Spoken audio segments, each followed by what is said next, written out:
to Property Tribes TV, and in this interview we're going to be talking in a bit more depth about how to achieve maximum occupancy in your holiday let, and I'm joined once again by Kate Stincombe from holidaylettings.co.uk. So Kate, we want to talk a little bit more about filling the shoulder months, because the summer months, half term, Christmas, New Year, school holidays, they really are a no-brainer in the UK, but it's filling those shoulder months. What tips do you have to your landlords to achieve that? I'm going to start with the basics really and say all the things that you want to and should be doing for filling those peak weeks. Mm-hmm. They should be focused on that as well as your shoulder periods. Of course. So we've talked in the past about knowing your audience, mm-hmm. and knowing or creating or finding your USPs and telling the world about them. Mm-hmm. So how do you know your audience? Well, depending on where you live and where your holiday let is, you may or may not know the area that well. Depends on the depth of research you did, obviously, when you purchased the property. First things first, go and spend some time there. Go and have a holiday there yourself and see who's around, who's eating in the restaurants, who's on the picnic benches in the park, and that kind of thing.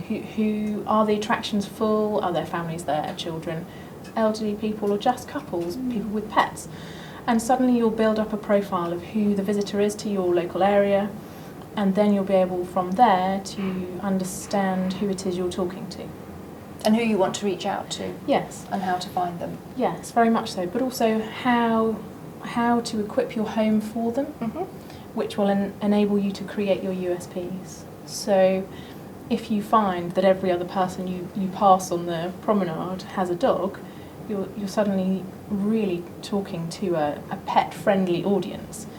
There are questions around pets. If you're not a pet owner, it may be difficult for you to think about having a pet in your home, but it's very simple to just have a set of ground rules. Yes. And also to have a set of USPs for that audience. Mm-hmm.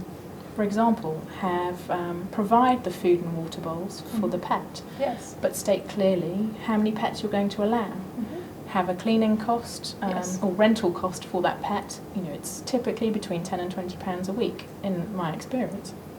Other things, if you're going to have a welcome hamper for your guests, which might be a bottle of wine in the fridge, some freshly made bread or a cake, or even just a selection of local produce.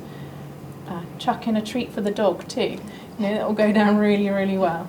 It's those little things, how you make people feel, that's what they always remember and what Absolutely. They talk to their friends about. So it's very important to, we have this saying that we like our holiday lets to give people a cuddle when they walk in, that they actually feel their shoulders drop and that they are going to relax. And, one thing I think is really important is good, comfortable mattresses, because if people don't get a good night's sleep, they're not going to come back to your holiday let. And I think it's really worth investing few extra pounds in getting a good quality mattress. So little things like that can really make a big difference, can't they? They can, very much so. And we do generally advise to, when you come to furnish your home, to opt for mid to high quality furnishings and furniture. And very durable. Yeah, because the more you pay, typically the longer things will last. And when you're turning week in, week out, or weekend followed by midweek and then another weekend, guest after guest, you need durability. Mm-hmm.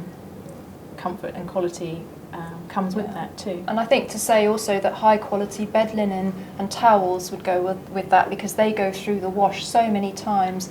And I think one of the the USPs is to have hotel quality bed linen, that when somebody gets into bed at the end of the day, they really feel like they're going to get a quality night's sleep, and they're going to enjoy their holiday more for that. I totally subscribe to what you're saying about dogs, because since we've allowed dogs into our holiday let, our bookings have definitely gone up. I am mindful that some people are allergic to pets, so not allowing dogs could also be a USP, as long as you make it clear that this holiday let has never had a dog in it. So again, you need to really think about who you're trying to market to. So Kate, simple things like good quality photographs. We invested £300 in a professional photographer taking the shots of our holiday let. Worth its weight in gold, because people buy with their eyes, don't they? They look through the photographs before they go and read the text. We do, we all do, whether we realise it or not. And I think you putting a value there on that, what that professional photography actually cost you, is a really valuable tool, because we do advise people to seek that as an opportunity. You know, go and explore the opportunity of getting a professional photographer in, because no matter how good your camera is, if your skills aren't there, it won't deliver the same angle, shot, quality of picture or setting as if a professional does it. And of course, it's just a one-off cost. Absolutely, unless you redecorate. But yes, we do buy with our eyes. One of the reasons Holiday Lettings has for so long offered so many photograph slots in its adverts for free is because we appreciate the value that people place in imagery.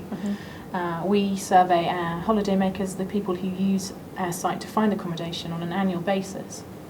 And a recent survey said that 79% of those people who responded, they placed enormous value in photography, and it was actually the first thing they looked at when they were looking on our site. It was the imagery that was driving their first impressions, their initial decision process in terms of whether to look further and find out more about the property. Totally. And that tells people a lot. And in the same vein, once you have those beautiful photographs, which one do you pick to lead with? Because most sites and most marketing will lead with a single image with the option to view more. So this is particularly pertinent if you're in a highly competitive area. How do you make your property stand out amongst the 300 others, especially if the properties look similar from the outside? I always use Florida as an example here, but I think it's a fine one because lots of the properties in Florida are very similar externally. They're all very large homes, they all have very similar swimming pool covers. There's not a lot of differentiation, perhaps only in the number of bedrooms available.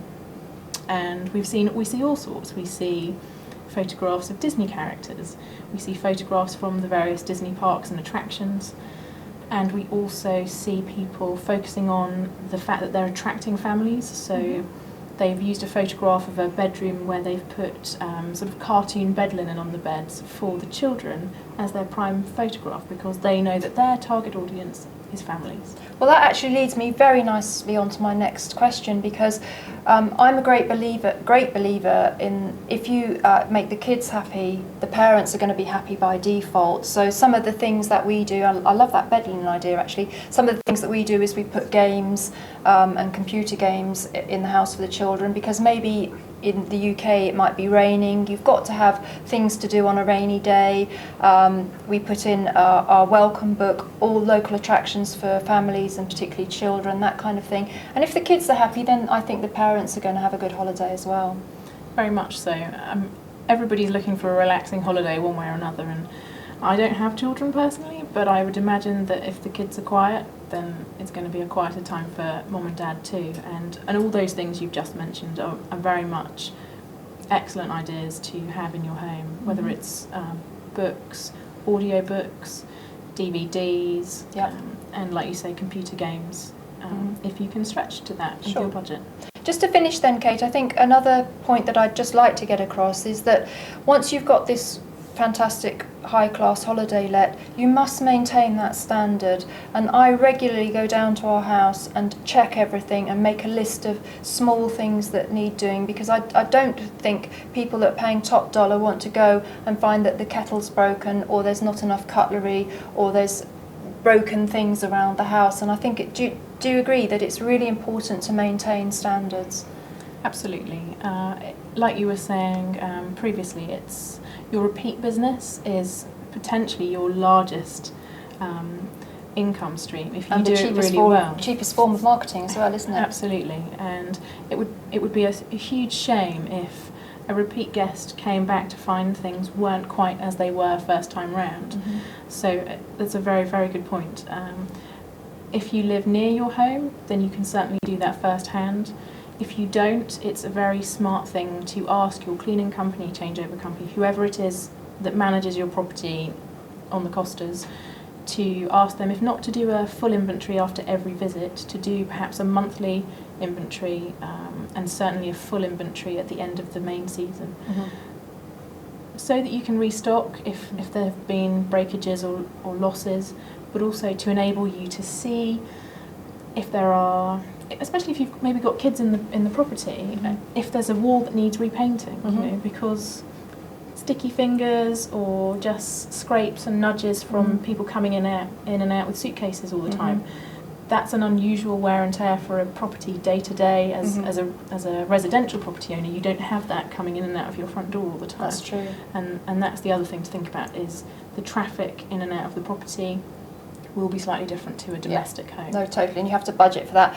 Very quickly, your site is mainly used by women. And I think this is important to appeal to the woman, because it's going to be 99% of the time her choosing where the family goes on holiday. So I put in molten brown accessories and things like that as well. So do you think it's a good idea just to really think about appealing to the wife in the family? I think where it is a family situation, certainly probably the female or the mom in the family is making a lot of those decisions. And those extra nice touches will win their hearts. But equally, it's those little touches that will leave the right memories. Correct. And send your guests away with a warm feeling about their holiday in your home. Which is what ultimately is such a rewarding thing about being involved in holiday lets. Yeah. Thank you very much, Kate. So I hope you've enjoyed hearing some of our ideas of how to market your holiday let and help it get maximum traction in the marketplace. And stay tuned to Property Tribes TV for more educational material about holiday lets, because it's a very interesting and wide-ranging subject. Thanks for watching.